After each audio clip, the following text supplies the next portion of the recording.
हाय। अगर आप यूरोप की मैप को गौर से नोटिस करेंगे तो एक चीज आपको दिखाई देगी कि ये जगह रशिया का हिस्सा है। आखिर कैसे? रशियन बॉर्डर से लगभग 400 किलोमीटर दूर ये जगह रशिया का हिस्सा कैसे बना? आज हम बात करेंगे कालिनिनग्राद ओब्लास्ट के बारे में।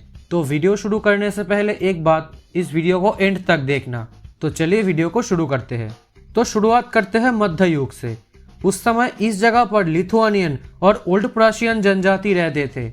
13th सेंचुरी में ट्यूटनिक ऑर्डर नामक एक क्रूसेडर स्टेट इस जगह को कब्जा कर लिया और यहाँ पे एक शहर का गठन किया जिसका नाम था कोनिग्सबर्ग। इस स्टेट के गठन के बाद जर्मन लोगों ने वापस यहाँ पर बसना चालू कर दिया। 14th सेंचुरी में इस रीजियन पर एक ताकत का जन्म हुआ जिसका नाम था किंगडम ऑफ पोलैंड, जो आगे चलकर डची ऑफ लिथुआनिया से मिलकर पोलिश लिथुआनियन कॉमनवेल्थ का गठन किया। तब से ये पूरी जगह पोलिश लिथुआनियन कॉमनवेल्थ का अंतर्गत है। 1525 में ट्यूटनिक ऑर्डर से डची ऑफ प्रशिया का गठन हुआ जो पोलिश लिथुआनियन कॉमनवेल्थ का अधीन ही था। 1525 से 1701 तक प्रशिया का कैपिटल कोनिग्सबर्ग ही था, लेकिन 17th सेंचुरी के अंत से ही पोलिश लिथुआनियन कॉमनवेल्थ धीरे धीरे कमजोर होता जा रहा था। इसी दौरान प्रशिया भी ब्रांडेनबर्ग के साथ यूनियन बना के अपने पावर को बढ़ा रहा था। तब 1701 में प्रशिया खुद को पोलिश लिथुआनियन कॉमनवेल्थ से आजाद घोषित किया और इसी के साथ साथ डची ऑफ प्रशिया से किंगडम ऑफ प्रशिया का गठन हुआ। अब तो प्रशिया का एरिया पहले से बहुत बढ़ गया है, इसलिए अब इस जगह को ओल्ड प्रशिया या ईस्ट प्रशिया कहा जाने लगा। 1701 में प्रशिया की राजधानी कोनिग्सबर्ग से बर्लिन पर शिफ्ट हो गया, लेकिन इस शहर की ग्लोरी थोड़ा भी कम नहीं हुआ क्योंकि तब कोनिग्सबर्ग को birth place of the kingdom कहा जाता था।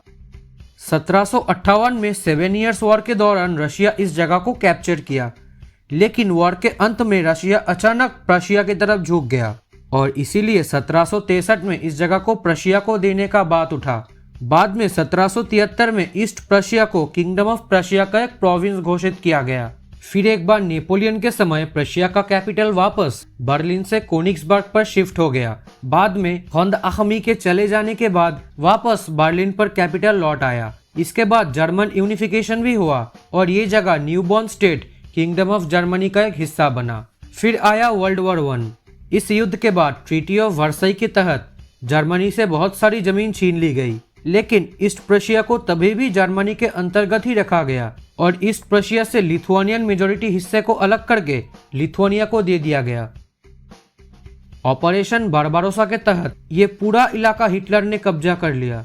कुछ साल बाद सोवियत यूनियन भी पलटवार किया। युद्ध खत्म होने के बाद इस जगह को सोवियत यूनियन अपने पास रखा। एक गौर करने वाली बात है कि सोवियत इन्वेशन के दौरान ज्यादातर जर्मन यहाँ से पश्चिम की तरफ चला गया था।